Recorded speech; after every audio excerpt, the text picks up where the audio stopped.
Hello, dear team at Carb King. We see this line in emails all the time, usually followed by a question like, could you please show how to replace the diaphragm on the slide?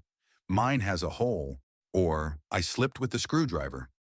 We've heard all kinds of stories, but surprisingly, we've never made a video about this, until now.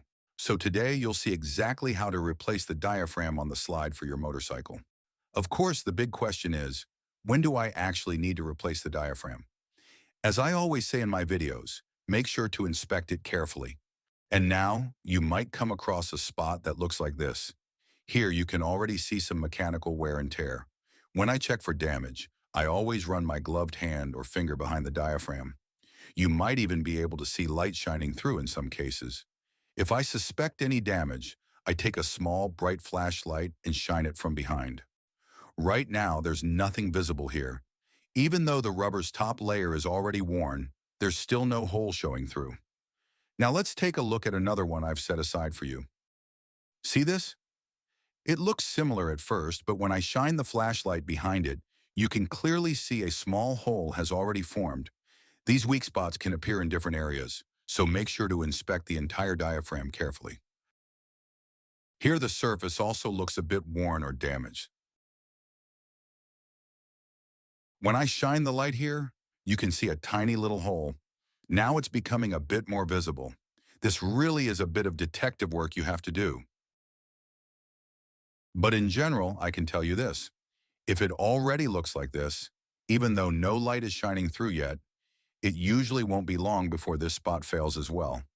So if you've already taken the time to remove the carburetor, cleaned it thoroughly, and installed a repair kit, it's a good idea to check the Wumby shop to see if a replacement diaphragm is available for your motorcycle. Since you're watching this video for your specific motorcycle model, which is listed in the title, that means a compatible diaphragm should be available. You'll find the link in the video description below. And don't forget to order the correct number of diaphragms you need. I'd also recommend replacing all of them at once, even if only one is damaged. Since you're already doing the work, it just makes sense. And now we're going to focus specifically on the version that applies to your motorcycle. Look, this is what's included in the package. This is exactly how you'll receive it. If there's a zip tie included, that's a clear sign that the top plastic ring needs to be reused. There's also a small instruction sheet in the package, but you can simply follow along with this video. So if you see a zip tie, remember, you'll need to reuse the plastic ring. You've got the super glue in the diaphragms in the correct quantity, just as you ordered them. Please be aware that during transport, the diaphragm might flip inside out. That means it could be in the wrong position when you receive it. If you don't pay attention and install the diaphragm like this, you won't be able to fit it properly because this edge here, which needs to sit in the groove of the carburetor housing, will end up on the wrong side. So the first thing you should do is check whether the edge is facing downward. That's the very first step you should take with every diaphragm before installation. Now, I show you what else you'll need. You'll need a small piece of wood and a piece of sandpaper. A sturdy utility knife, it needs to be strong. We'll link one for you in the video description. You'll also need a small screwdriver, a marker, and silicone spray, which we've also linked below. We start by marking the position of this tab on the diaphragm in relation to the slide. During assembly, we need to know the exact position, so make sure to work precisely.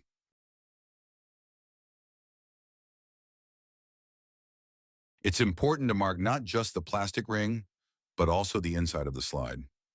If you plan to put the slide into an ultrasonic cleaner after removing the diaphragm, then don't just mark it, scratch it in lightly. Markings made with a marker usually wash off in the ultrasonic bath. Now that we've marked it, we can fold the diaphragm back, and now you'll need the utility knife. Next, we need to cut off the plastic ring. To do this, I cut a small slit here, being careful not to damage the ring since we'll be reusing it.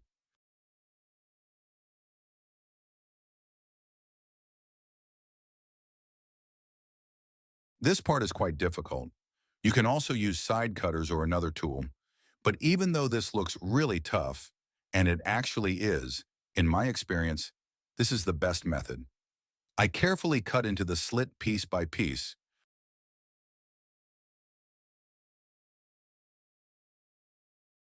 trying not to damage the plastic ring underneath too much. Now, I'd say it's almost there. A small screwdriver can help at this point. Let's check if it's already loose enough. I think there's still a tiny bit left to cut, so I'll turn it around and make another small cut. Now carefully lift the plastic ring off, sliding it over this edge. This takes a bit of practice, so just be patient and careful. It's also harder to demonstrate on video because I want to make sure you see every step clearly. When I do this alone, it's actually easier, but in the video it might not look as smooth.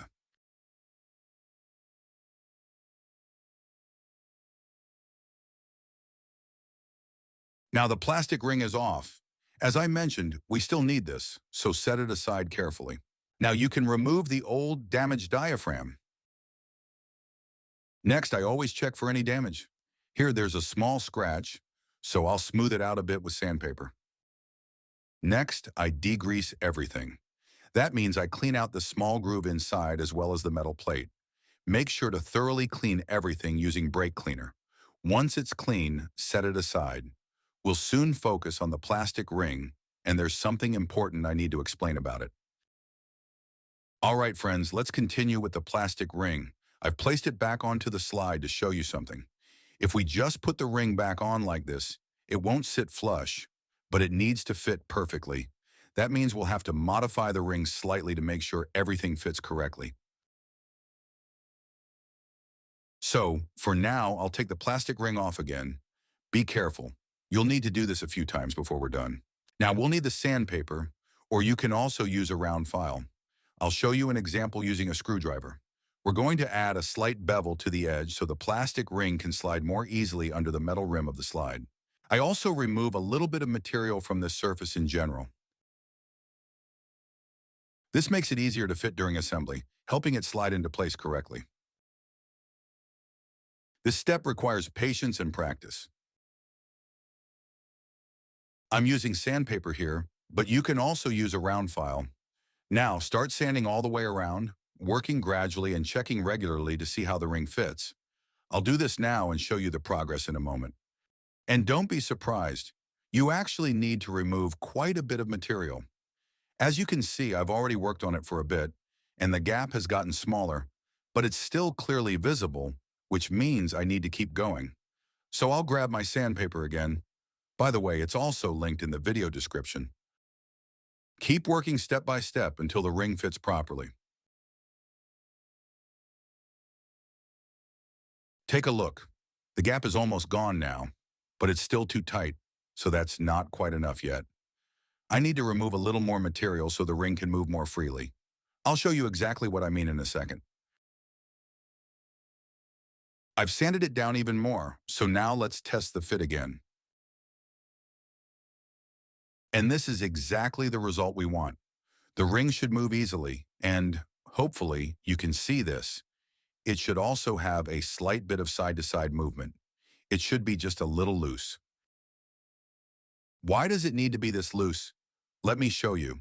I'll carefully remove the ring again. Make sure you do the same. Now take your old diaphragm, the one you just removed, to practice with. It has this small edge around it, and this edge needs to sit inside this groove.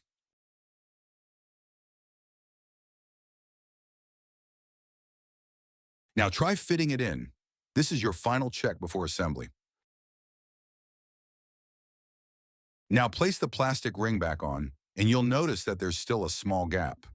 This gap should fully close when we tighten the zip tie later. That's what will hold everything in place.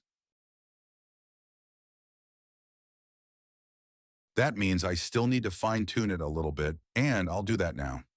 The fit needs to be perfect so that with the diaphragm in place and the plastic ring on top, there is no gap left. As soon as the ring starts moving freely, like I showed you earlier, you'll know you're almost there. This is your final check before we start gluing. All right, friends, now it's time to glue everything in place. As I mentioned earlier, I've degreased everything, especially the groove inside the slide, using brake cleaner. Everything is now clean and ready, including the plastic ring, both the top and bottom surfaces.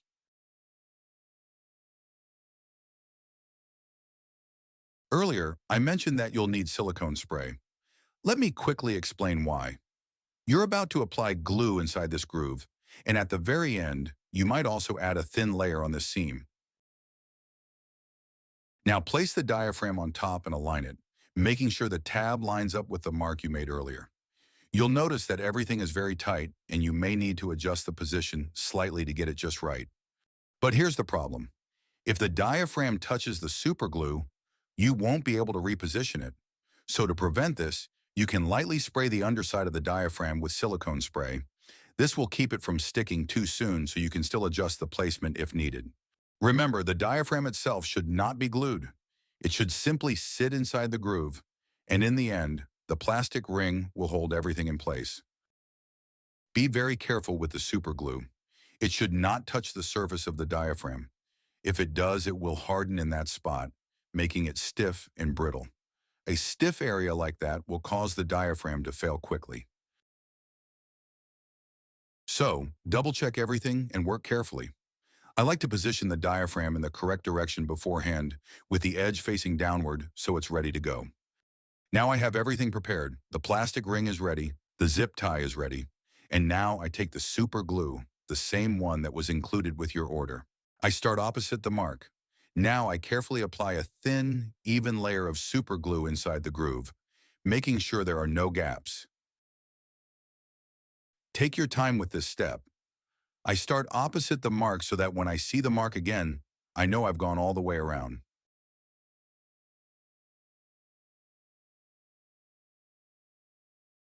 Once done, close the glue bottle to prevent it from drying out.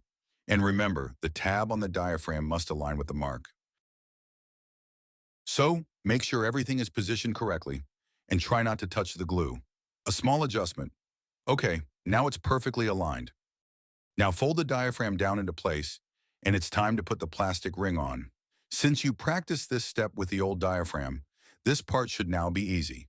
The key is to fit the ring without shifting the diaphragm.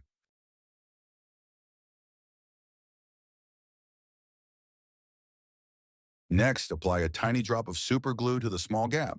That's enough. You don't need more. Now take the zip tie and secure everything. Be careful not to pinch the diaphragm while tightening it. And this is the final result we're aiming for. If needed, you can tighten the zip tie a little more, using pliers to ensure the gap fully closes. Now the glue needs to cure for 8 hours, so leave it alone and don't install it yet. After 8 hours, you can remove the zip tie and continue reassembling the slide.